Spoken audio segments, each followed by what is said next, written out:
ಗದಗ ಜಿಲ್ಲೆಯಲ್ಲಿ ರೋಗಿಗಳಿಗೆ ತಟ್ಟಿರುವಂತದ್ದು ಸಿಲಿಂಡರ್ ಬಿಸಿ. ಗದಗ್ನ ಸರ್ಕಾರಿ ಸಂಯುಕ್ತ ಆಯುಷ್ ಆಸ್ಪತ್ರೆಯಲ್ಲಿ ಸಮಸ್ಯೆ ಎದುರಾಗಿದೆ. ಪಂಚಕರ್ಮ ಚಿಕಿತ್ಸೆ ಮಾಡಲಿಕ್ಕೆ ಸಿಲಿಂಡರ್ ಅವಶ್ಯಕ.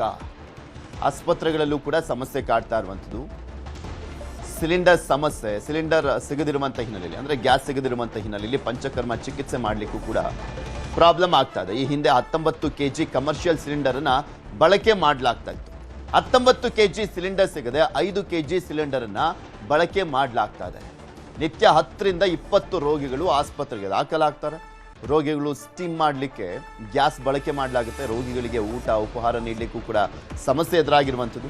ಎಲೆಕ್ಟ್ರಾನಿಕ್ ಒಲೆಗಳ ಮೊರೆ ಹೋಗಿರುವಂಥದ್ದು. ಸಿಬ್ಬಂದಿ ಎಲೆಕ್ಟ್ರಾನಿಕ್ ಸ್ಟವ್ಗಳಿರ್ತಾವಲ್ಲ ಅದರ ಮೊರೆ ಹೋಗಿದ್ದಾರೆ.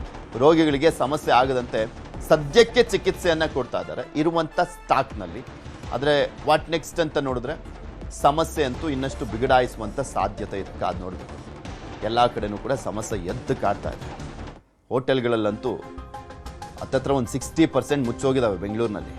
ಇನ್ನು ರನ್ ಆಗ್ತಾ ಇರುವಂಥದ್ರಲ್ಲಿ ರೈಸ್ ಐಟಮ್ ಬಿಟ್ಟು ಇನ್ನೇನು ಸಿಗ್ತಾ ಇಲ್ಲ ಅಂತ ಪರಿಸ್ಥಿತಿ. ಗ್ಯಾಸ್ ಎಮರ್ಜೆನ್ಸಿ ಇದೆ. ಇಡೀ ದೇಶದಲ್ಲಿರುವಂಥ ಸಮಸ್ಯೆ ಅದು. ಗೃಹ ಬಳಕೆ ಸಿಲಿಂಡರ್ಗಳು ಕೂಡ ಅಷ್ಟೇ ಸಿಗ್ತಾ ಇಲ್ಲ. ತುಂಬಾ ಡಿಲೇ ಆಗೇ ಬರ್ತಾ ಇರುವಂಥದ್ದು. ಸಪ್ಲೈ ಆದಷ್ಟು ಕೊಡುವಂಥ ಕೆಲಸವನ್ನ ಗ್ಯಾಸ್ ಏಜೆನ್ಸಿ ಅವರು ಮಾಡ್ತಾ ಇದ್ದಾರೆ. ಆದರೆ ಸಪ್ಲೈನೇ ಆಗ್ತಾ ಇಲ್ವಲ್ಲ.